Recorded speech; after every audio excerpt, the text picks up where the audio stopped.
To be honest with you, I was in the street, I was hustling, and that can only go two ways. That How'd you get here today? Ooh, that's a loaded question. Uh, Okay, so I go by the name of Corey Cash. A lot of people know me that obviously from social media. My background, how far do you want to date back? just it's kind of like who you are and how that kind of led into Black is the New Rich and today. For the who you are question, I like to answer it as like I'm a seeker of knowledge. Like that's like who I am. I'm very curious when it comes to knowledge. I'm very passionate about the Black community, and I haven't always like I just started this journey recently actually, because prior to this I was a nude photographer, and I was doing that for a couple of years, and I felt like my timers expired there. Like there's always something missing when it came to the nude photography. It's like, for me, it's like, how long can you take pictures of naked women? I just felt like there was a lack of purpose there. However, it did serve me well, because prior to that, I was to be honest with you, I was in the street, I was hustling, and that can only go two ways. That can only lead you to dead or in jail. And I knew that. And I always knew I had something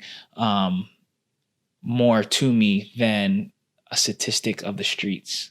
You know what I'm saying? Very interesting. So, yeah. So if I'm starting at like hustling in the streets, and then before that, I was hooping at Sheridan. A lot of people know me for playing basketball. However, I knew I wasn't going to go to the NBA. I knew I wasn't going to play pro, because pro then wasn't as accessible as today. So I had to find a way to get money. And to get money for me, I worked at Food Basics. I worked at Palladium. I worked in a factory. I worked out all these little jobs. I'm like, yo, this is not cutting it for me. I'm not getting this. I can't. Boss? Fuck that. Yeah, boss? Fuck that. So during school, I was like, I'm a broke student. I need to get to this money somehow. So literally in my last year of college, I started hustling. And I was like, yeah, I got addicted to this fast money. I was like, wow, dude, I can make some real money in these streets. And don't get me wrong, I'm not like no like gang banger or nothing like that. I was just really hustling to get money. That's it. Like that's all. I don't claim to be hood or nothing like that. So anyways, I was doing that for a while. I was hustling. I dropped out of school. I dropped out of Sheridan. I don't know. I just didn't feel like the courses I was taking was resonating with me.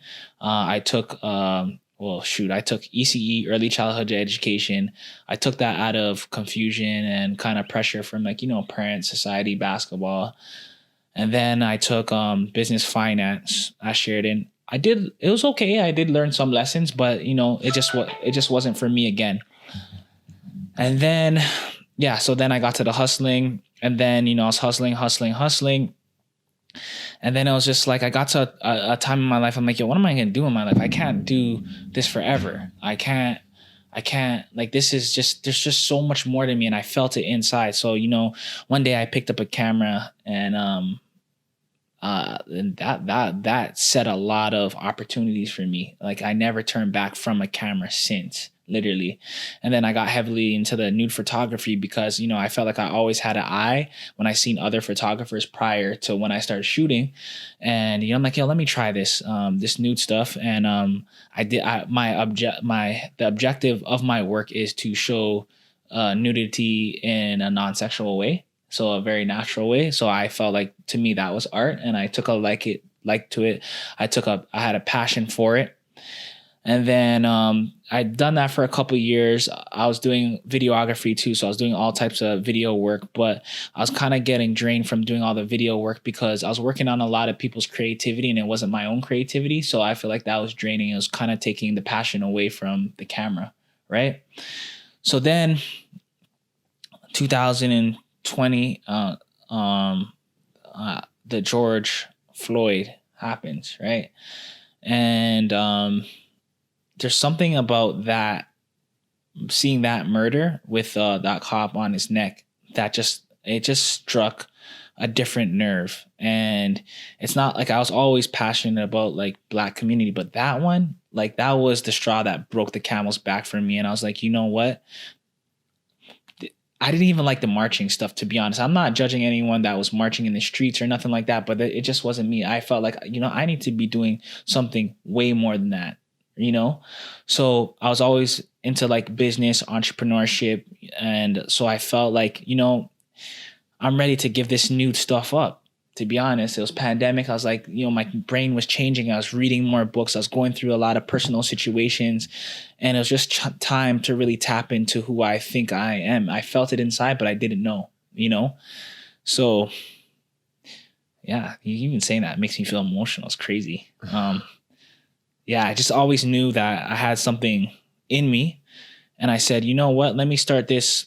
When the George Floyd happened, I was like, you know what? Let me just start this Instagram page at the time was called Black Dollars TO, and it was an incentive to represent post Black businesses in Toronto, just so they can get more exposure, and that later turned into the Black is the New Rich, and which I still wanted to be a part of, like, small businesses and just oversee them, help them in any way I can. And then I'm like, you know what? I like doing this. I don't have a